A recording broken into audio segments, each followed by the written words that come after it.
Sikwamkele ke thina ke kwinqaku lethu laba kwa West Bank apho umongo ngoku ikukutshintsha kwemoto phofuke kwemeko zemali imboleko yemoto kutshintsha kwemeko zemali imboleko yemoto. Isigqibo sakho ke sokuba uza kuba nomnyobo wemoto mhlawumbi asinto uyidingayo kule minyaka imbalwa ilandelayo, ngakumbi emva kokuva ukuba uza kufumana amawele mhlawumbi. Namhlanje ke sithetha ngokutshintsha kwemeko kwimali imboleko nendlela iziganeko ebomini ezinokutshintsha ngayo indlela othenga ngayo imoto. Njengesiqhelo ke bethuna ukuba ngaba akuqinisekanga ngemali imboleko yemoto, unokuya kwikhasi lethu elika Facebook West Bank Asset Finance na ku Twitter @westbank usebenzisa #westbank_how-to ukuze ke ubuze imibuzo yakho kuSimphiwe wase West Bank. Masimamkele ke uSimphiwe kangona. Spike mola Mfondini, masikwamkele ngalomvulo. Siyabulisa Mdange kuwe ne-BE scheme nakubo bonke abaphulaphuli bomhlobo wenene. Ngatsho ke mzukulwana kangona kwi-Facebook timeline uthi lo umphulaphuli ndibona abantu abaqhawule umtshato. Simphiwe khawusixelele kuba kutheni ukuqhawula umtshato kungangunobangela wengxaki nje kusivumelwano seminyaka emihlanu semali imboleko yokuthenga imoto. Nkosi Bhutiza ebomini kubakho amaxesha anobunzima afana nale yokuqhawuka kwemitshato. Kaloku xa umuntu wayetyobela wayenemivuzo okanye kwakusetyenziswa imivuzo emibini kwikhaya labo, ubunemali ke engakumbi onokuyichitha nisabelana ke ngendleko ke wena ke nowakwakho. Mhlambi ke nanomtshato othi okwam kokwakho nokwakho kokwam, ukutsho ke ngesingesi Bhutiza ngulamthetho uthi community of property. Eyona nto ke Bhutiza ekufuneke ke abaphulaphuli bayiqaphele okanye bayenze ke Bhuti, xa ke ngoku sele ke ngoku bechitha ezo nto bazichitha kuthengisa ke ezo zinto zabo bohlulelane ke ngendleko ke Bhutiza. Imeko yezimali iye itshintshe ke nekamva lakho lezimali alinakuqinisekiswa ke xa kusophulwa umtshato.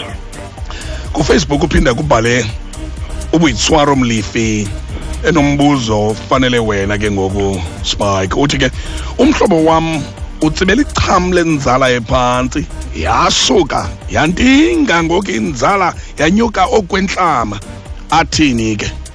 Enkosi Bhutiza, kulombuzo ke kaBoitswaro Molefe lento ithetha into yokuba ke umhlobo wakhe wakhetha i-linked interest rate. Inhlawulo yemoto ke iyenyuka xa umlinganiselo wenzala usenyuka. Xa kuyilwa ke isivumelwano sakho uvumelana nohlobo lomlinganiselo wenzala phakathi kwe-linked okanye i-fixed interest rate, ayikwazi ke ukutshintshwa kamva. Kubalulekile kakhulu ke ukuba ungakulibali ke oko xa ke ngokuseza usayinela ke ngoku imoto yakho. Imeko yezoqoqosho inkenenkene, inkampani ezininzi Spike ziyadenda. Now kukhona obalayo phaa Peter B sibhalela ke na ke sithumela le tweet esithi kwi-West Bank emva nje kokudendwa emsebenzini uyabuza ukuba uzawuthini na ke ngoku. Enkosi Bhutiza, ngumbuzo obalulekileyo kakhulu lona usuka kuPeter B. Sivelana ke naye ke ngokulahlekelwa ngumsebenzi.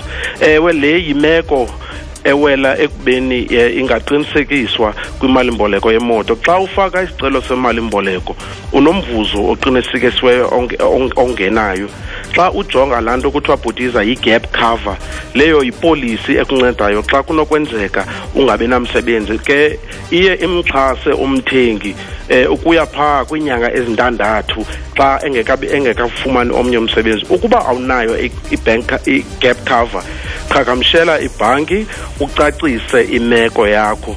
Kusoloko kulicebo elingcono ke Bhutiza ukufowunela ibhanka xa uza kuphosa izavenge zakho, kuba ke imeko zabantu nezomsebenzi ziyatshintsha kwakhona ke nobomi ke bunamahlande enyuka. Spike, ukhuseleko Mfondini lusoloko luyingxaki, ngakumbi kuba uqhuba imoto ethandwa ngamasela. Zikhona imoto ezithandwa kakhulu ngamasela. Ukuba akunamali ke kahle ugqibe ke ngokuyivala insurance netracker, uzibeka esichengeni kakhulu. Khawusixelele ke Spike, abaphulaphule wenze ntoni endaweni yoko?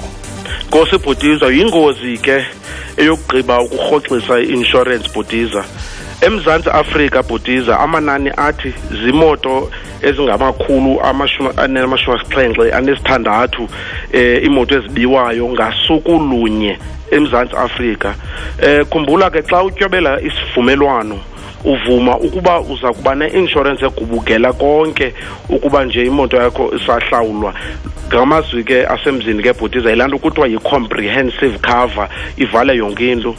Ukurhoxisa insurance egubungela konke ke Bhutiza kokubeka esichengeni wena nemali yakho ngalo lonke ixesha usendleleni. Ukuba une-insurance efana ne-West Bank Debt Protection okanye i-Outstanding Debt Policy, zombini ziza kunceda xa imoto yakho inokubiwa.